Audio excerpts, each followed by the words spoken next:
Shalom Bapak Ibu Saudara sekalian yang dikasihi dan mengasihi Tuhan. Salah satu bukti saudara dan saya mengasihi Tuhan adalah saudara mau mengambil waktu untuk bersaat teduh setiap hari. Pakai rekaman ini boleh, tidak pun tidak masalah. Yang penting saudara bersaat teduh. Itu adalah bukti saudara dan saya mengasihi Tuhan. Tentu ada pengorbanan. Yang namanya cinta, itu ada pengorbanan. Itu lumrah. Tetapi berbahagialah saudara yang mau belajar mengasihi Tuhan. Karena Alkitab berkata, Roma pasal 8 ayat 28, Allah turut bekerja di dalam segala perkara untuk mendatangkan kebaikan bagi mereka yang mengasihi Dia, yaitu bagi mereka yang terpanggil sesuai dengan rencana Allah. Bapak Ibu saudara yang dikasihi Tuhan, karena itu apapun yang terjadi dalam hidup kita, mari kita selalu dan tetap berkata, Tuhan Yesus baik. Karena janji firman Tuhan tidak pernah salah. Dia pasti merancangkan yang terbaik bagi kita yang mau belajar mengasihi Dia. Puji Tuhan. Kita akan pujikan pujian apapun yang terjadi di dalam hidupku. Selalu ku berkata, Tuhan Yesus baik.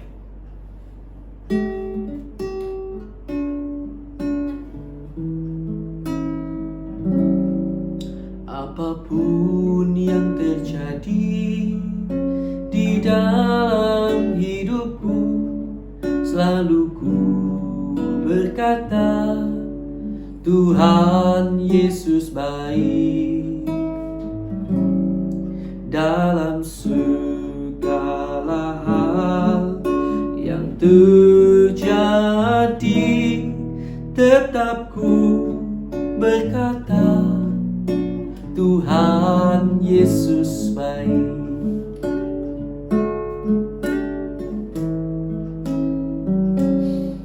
Apapun yang terjadi di dalam hidupku, selalu ku berkata, Tuhan Yesus baik. Dalam segala hal yang terjadi, tetap ku berkata, Tuhan Yesus baik. Ku sembahkan,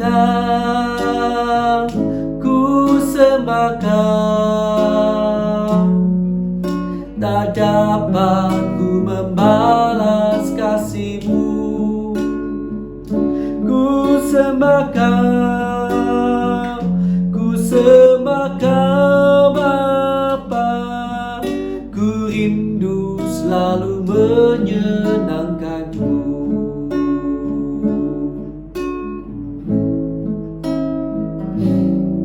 Apapun yang terjadi di dalam hidupku, selalu ku berkata, Tuhan Yesus baik.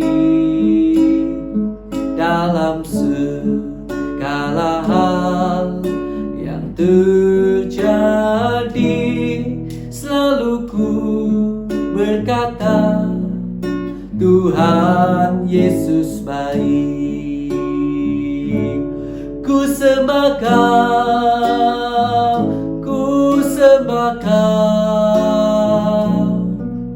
tak dapat ku membalas kasih-Mu. Ku sembahkan Tuhan, ku rindu selalu menyenangkan-Mu. Ku sembahkan,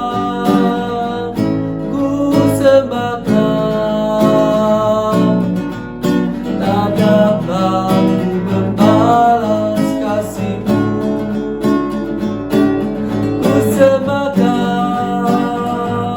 Ku sembahkan Tuhan, ku rindu selalu menyenangkan-Mu.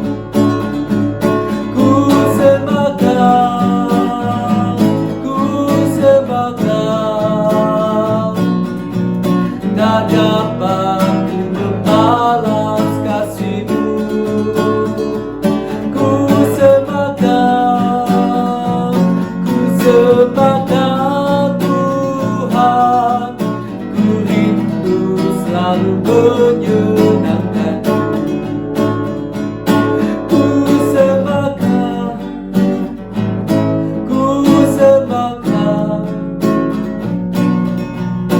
tak dapat ku membalas kasih-Mu.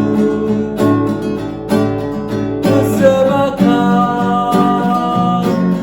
sembahkan Tuhan, ku rindu selalu menyenangkan.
campur tangan kebaikan-Mu Tuhan.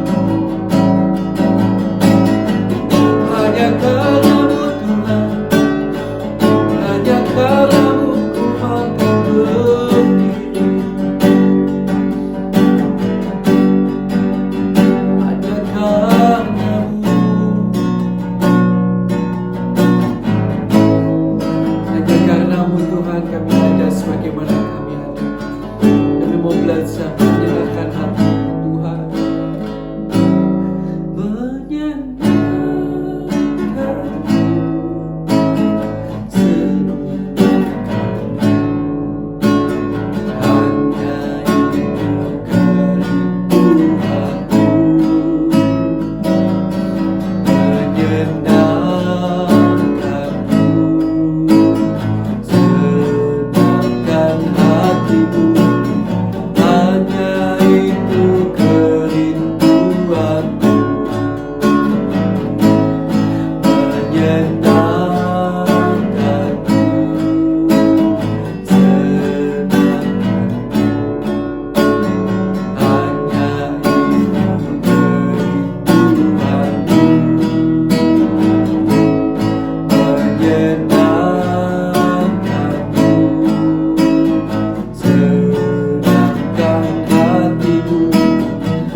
Terima kasih Tuhan, menyenangkan-Mu. Hanya itu kerinduan kami Tuhan. Terima kasih Tuhan. Dan sementara kami akan lebih dalam masuk dalam pembacaan Alkitab juga. Kiranya Tuhan pimpin kami, Tuhan tolong kami. Bahkan Tuhan memberikan rema kebenaran firman yang akan menjadi tuntunan bagi hidup kami. Terima kasih Tuhan. Dalam nama Tuhan Yesus Kristus. Haleluya. Amin. Puji Tuhan.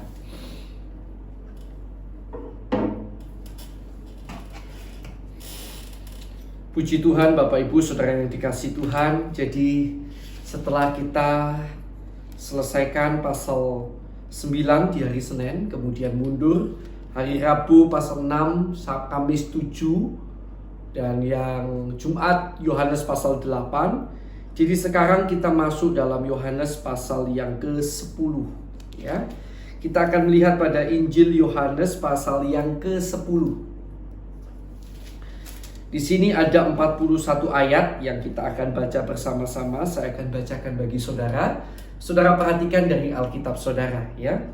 Kalau saudara terhalang dengan mata karena usia dan lain sebagainya, saudara bisa dengarkan dengan baik pembacaan yang saya sampaikan ini. Yohanes pasal yang ke-10 ayat yang pertama mulai.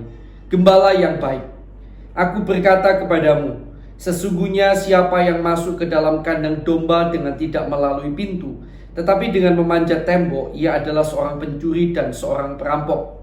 Tetapi siapa yang masuk melalui pintu, ia adalah gembala domba. Untuk dia penjaga membuka pintu dan domba-domba mendengarkan suaranya, dan ia memanggil domba-dombanya masing-masing menurut namanya dan menuntunnya keluar.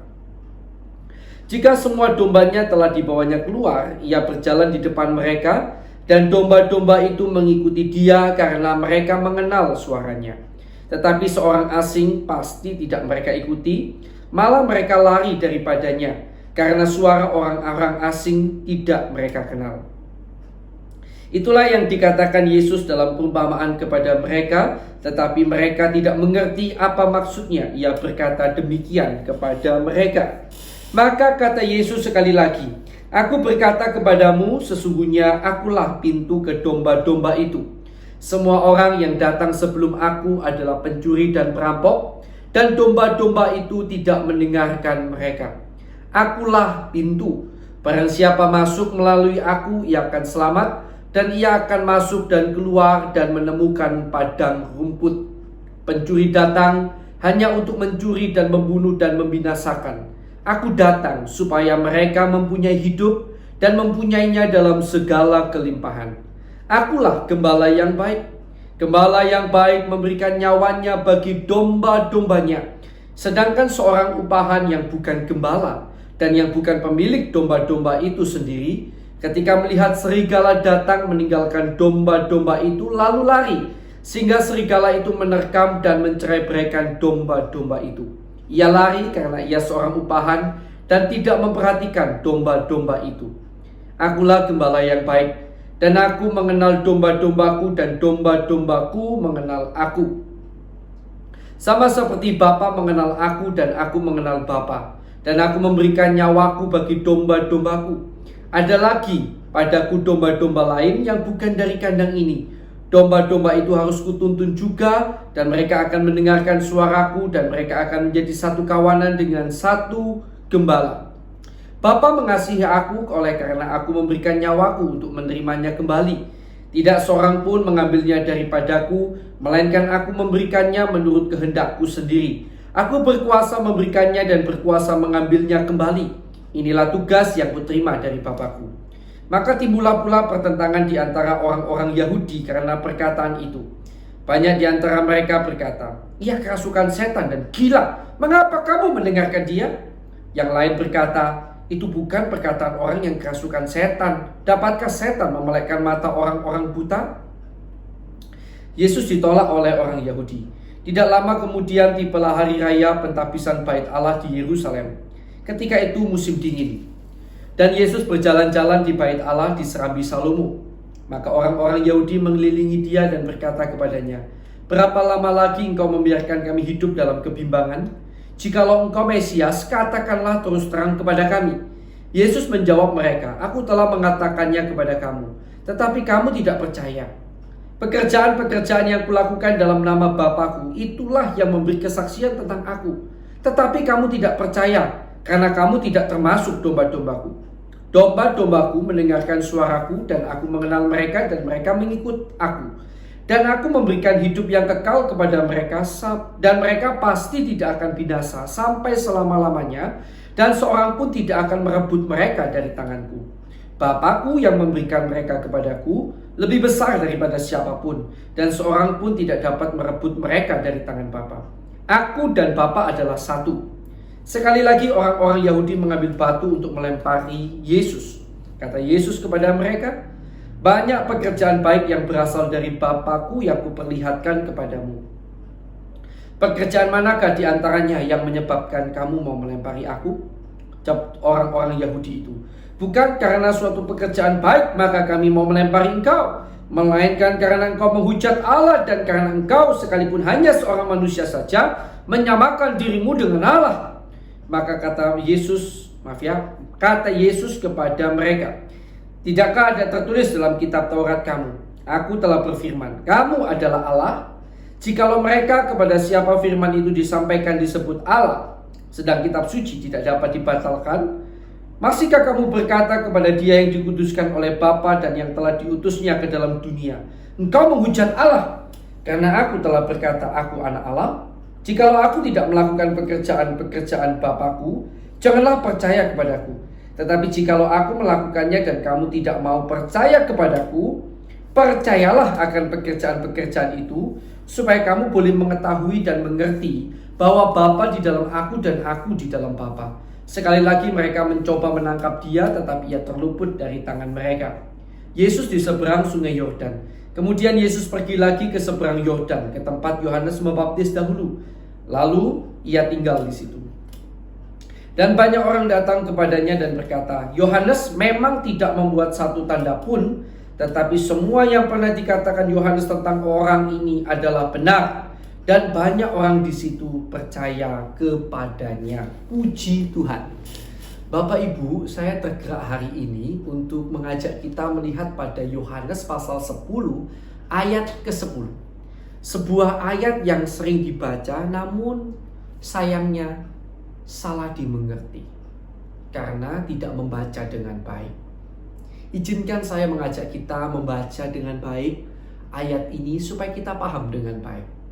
Yohanes pasal 10 ayat 10. Pencuri datang hanya untuk mencuri dan membunuh dan membinasakan. Aku datang, Yesus datang, supaya mereka mempunyai hidup. Ya, supaya mereka mempunyai hidup. Kita bahas sampai di sini dulu. Kira-kira hidup apa yang dimaksud oleh Yesus? Saya bisa pastikan bukan hidup di tengah dunia ini. Karena kita sudah hidup. Saat ini kita dikatakan hidup, bukan? Kita tidak mati. Murid-murid juga dikatakan hidup, tidak mati. Kalau yang dimaksud Yesus adalah hidup yang di dunia ini, tidak perlu diberi oleh Yesus, mereka sudah punya. Dan memang kalau kita membaca dalam ayat-ayat lain dalam kitab Yohanes, kita akan paham bahwa hidup yang dimaksud Yesus bukan hidup yang di dunia ini. Tetapi minimal bisa berarti dua. Hidup ini yang dimaksud adalah hidup rohani. Ini yang pertama. Artinya kehidupan yang tidak tampak. Kehidupan rohani itu adalah kehidupan yang tidak tampak. Kehidupan rohani itu adalah kehidupan yang terhubung dengan Tuhan. Kehidupan yang ada persekutuan dengan Tuhan, itu kehidupan rohani. Maka itu kalau orang putus hubungan dengan Tuhan, dikatakan mengalami kematian rohani.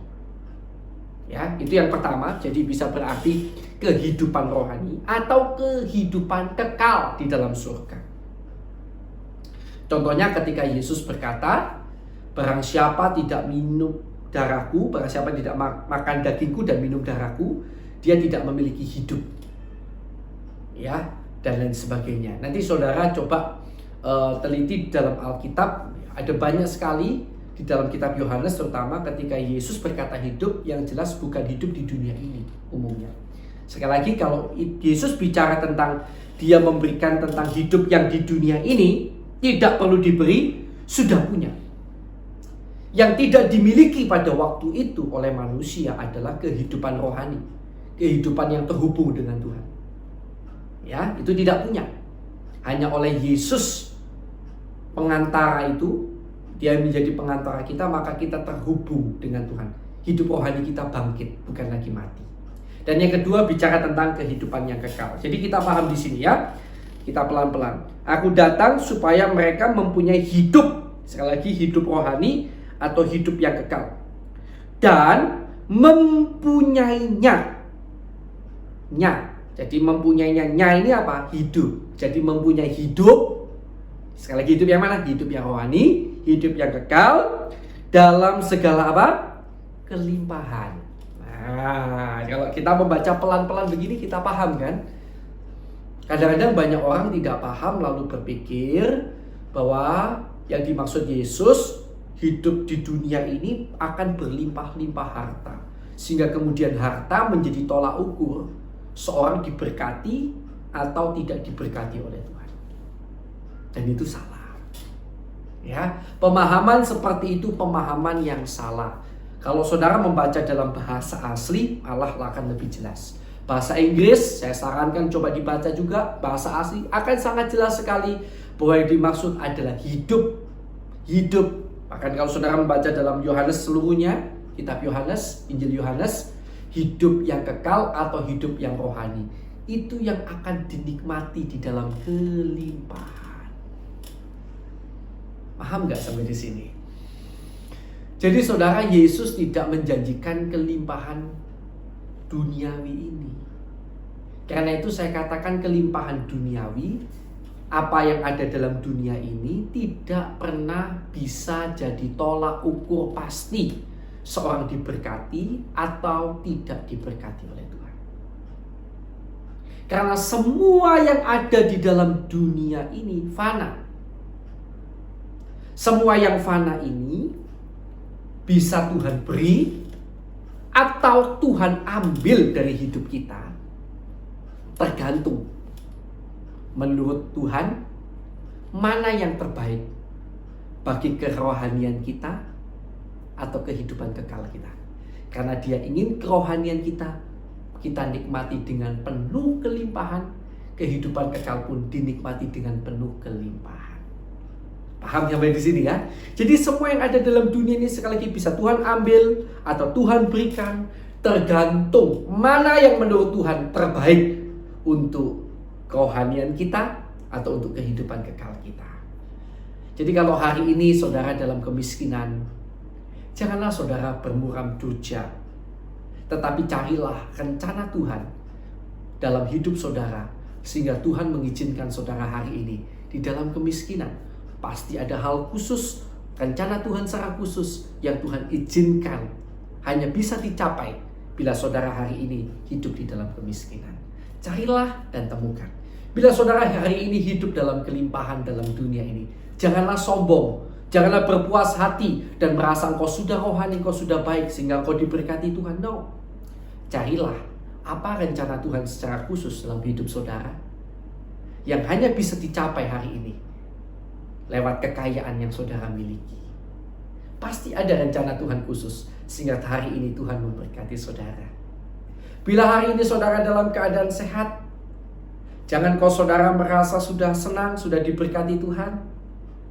Tetapi carilah sesungguhnya apa rencana Tuhan lewat kesehatan yang hari ini saudara miliki. Kalaupun Tuhan izinkan sakit, juga carilah apa rencana Tuhan yang mengizinkan saya hari ini sakit. Pasti ada suatu hal khusus yang hanya bisa terjadi lewat saudara mengalami sakit penyakit itu. Entahkah itu nantinya lewat mujizat terjadi dalam hidup saudara, karena orang tidak akan melihat mujizat kesembuhan kalau tidak pernah sakit, bukan? Atau mungkin yang lainnya, atau mungkin untuk menjaga hidup rohani saudara, seperti Tuhan menjaga Paulus supaya tidak sombong dengan memberikan duri dalam dagingnya. Penyakit ya, yang tidak dicabut oleh Tuhan sampai Paulus meninggal. Ada rencana Tuhan yang khusus. Sekali lagi, kelimpahan yang Tuhan maksud bukan kelimpahan di dunia ini, tetapi kelimpahan dalam kerajaan surga, kelimpahan dalam hal rohani. Kalau saudara masih belum dewasa rohani, saudara mungkin akan kecewa karena yang saudara pikir hanya kelimpahan duniawi. Hati saudara masih terikat dengan hal-hal yang duniawi. Tetapi kalau saudara sudah semakin dewasa rohani, saudara seharusnya sudah semakin memindahkan hati saudara dari yang di dunia ini, memindahkan hati kepada kerajaan kekal. Alih-alih bersedih, saudara akan bersuka cita. Karena memang yang saudara tuju bukan kelimpahan duniawi, tetapi kelimpahan di dalam kerajaan surga, kelimpahan di dalam hal yang rohani. Saudara yang dikasihi Tuhan, kiranya ini menjadi perenungan kita. Bagaimana pandangan kita hari ini ketika mendengar kenyataan sebenarnya dari ayat ini, yang mungkin ternyata berbeda dari apa yang pernah disampaikan oleh seorang hamba Tuhan yang kemudian memberikan semangat pada Anda untuk mencari Tuhan karena Anda ingin mengejar hal duniawi. Izinkan saya memberitahu saudara pengertian yang benar ini. Dan kalau saudara sudah semakin dewasa rohani, saya percaya saudara tidak akan lemah dengan hal ini. Justru saudara akan dikuatkan karena memang saudara ingin bertemu dengan Tuhan. Hati saudara tidak lagi terikat pada hal duniawi ini. Puji Tuhan, Tuhan Yesus memberkati saudara. Mari kita akan berdoa lebih dulu buat kebenaran firman yang sudah kita renungkan hari ini. Haleluya. Terima kasih buat firman-Mu Tuhan. Terima kasih karena Engkau menjadikan kelimpahan dalam hal rohani, hidup rohani kami. Terima kasih karena kami tahu di surga sana kami akan menikmati kelimpahan yang berlimpah-limpah. Apa yang rohani jauh lebih penting daripada apa yang di dunia ini, Tuhan. Karena apa yang dalam dunia ini semuanya bisa hangus sirna, tetapi kehidupan rohani ini akan kami bawa sampai selama-lamanya. Itu kehidupan rohani yang berlimpah-limpah, kesempatan untuk bertemu dengan Tuhan dengan berlimpah-limpah, menikmati saat dengan Tuhan dengan berlimpah-limpah. Itu sesuatu yang perlu kami syukuri. Kami ucapkan terima kasih, karena di dalam-Mu kami menemukan segalanya. Engkaulah segalanya, Tuhan. Bukan dunia ini yang dapat memuaskan ataupun menyenangkan kami, karena kepuasan dari dunia ini sementara, damai sejahteranya pun sementara. Tetapi di dalam-Mu kami merasakan kepuasan, kedamaiannya kekal, yang benar-benar sejati, yang tidak seperti yang dunia berikan. Terima kasih Tuhan, terima kasih buat kelimpahan yang Mu berikan kepada kami. Meteraikan firman-Mu dalam hati dan hidup kami, Tuhan. Dan sekarang Bapak Ibu Saudara yang dikasihi Tuhan, mari kita akan berdoa sama-sama untuk nama-nama yang kita kenal, di mana mereka belum percaya Yesus. Mari kita akan doakan supaya mereka mendapat kesempatan dari Tuhan untuk boleh percaya dan terima Yesus dalam hidup mereka. Mari kita akan berdoa sama-sama untuk nama-nama ini.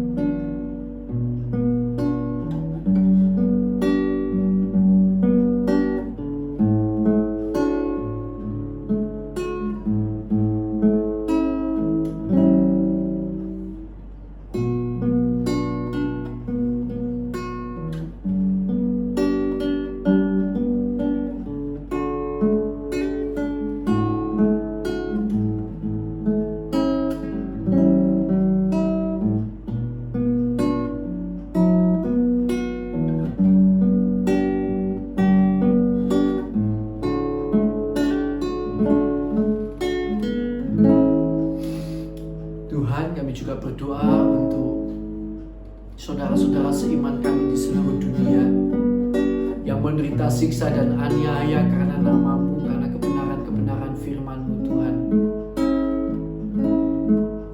Kiranya Tuhan kuatkan mereka, kiranya Tuhan tolong mereka, dan kalau boleh kiranya Tuhan lepaskan mereka dari siksa, derita, dan aniaya itu. Tuhan tolonglah saudara-saudara dan teman-teman kami ini. Dan kami juga berdoa untuk Indonesia yang dirundung masalah. Tuhan, kiranya Kau berikan pertolongan-Mu atas Indonesia. Ampuni Indonesia, Tuhan. Ampuni kami umat-Mu di Indonesia. Ampuni kami bangsa Indonesia. Tuhan, berikan berkat-Mu atas Indonesia.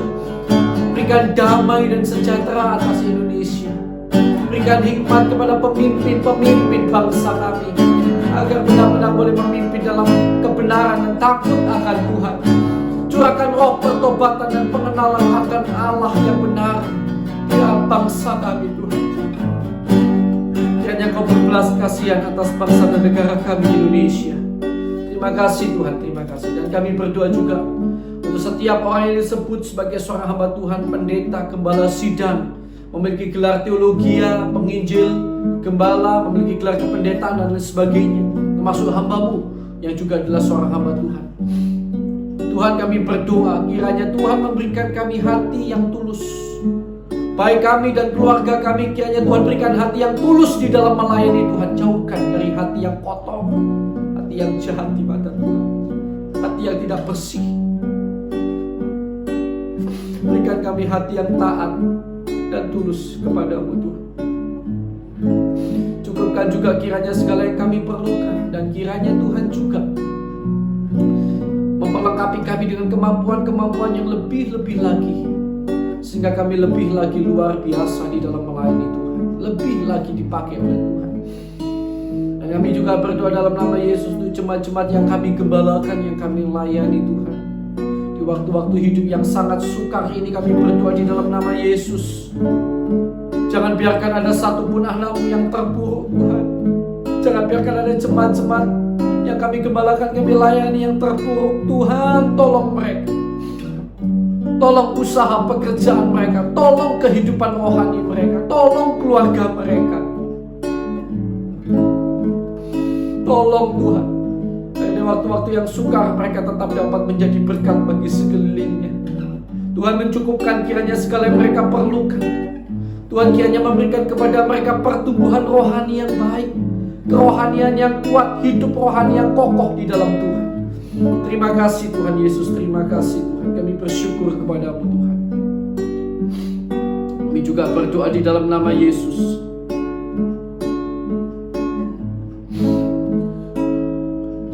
Untuk Tuhan, semua orang yang mengalami sakit, masalah maupun terikat oleh dosa, kami berdoa dalam nama Yesus. Kami berdoa dalam nama Yesus untuk setiap orang yang hari-hari ini masih dalam kondisi sakit. Kami berdoa di dalam nama Tuhan Yesus Kristus. Kami percaya kuasa jamahan-Mu mampu menjamah dan menolong mereka hingga hari ini.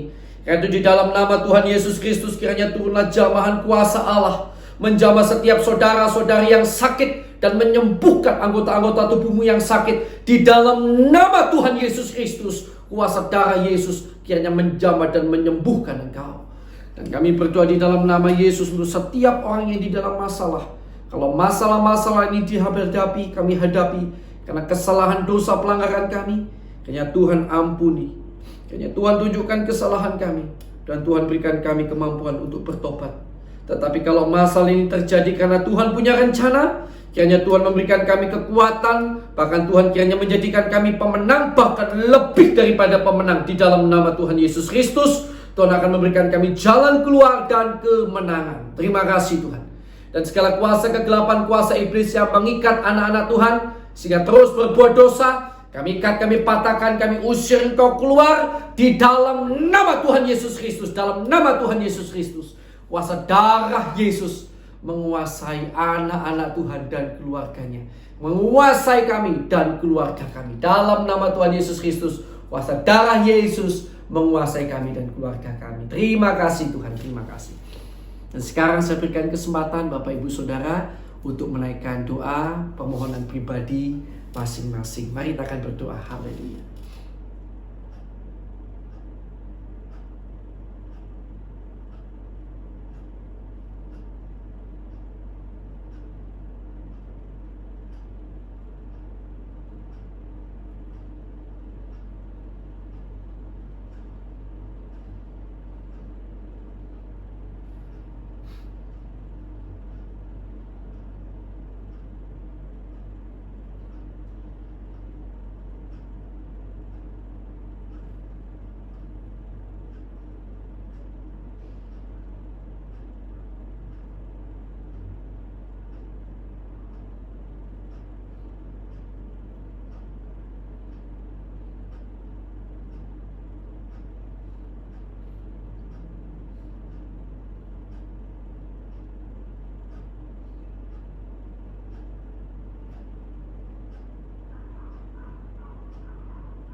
Terima kasih Tuhan.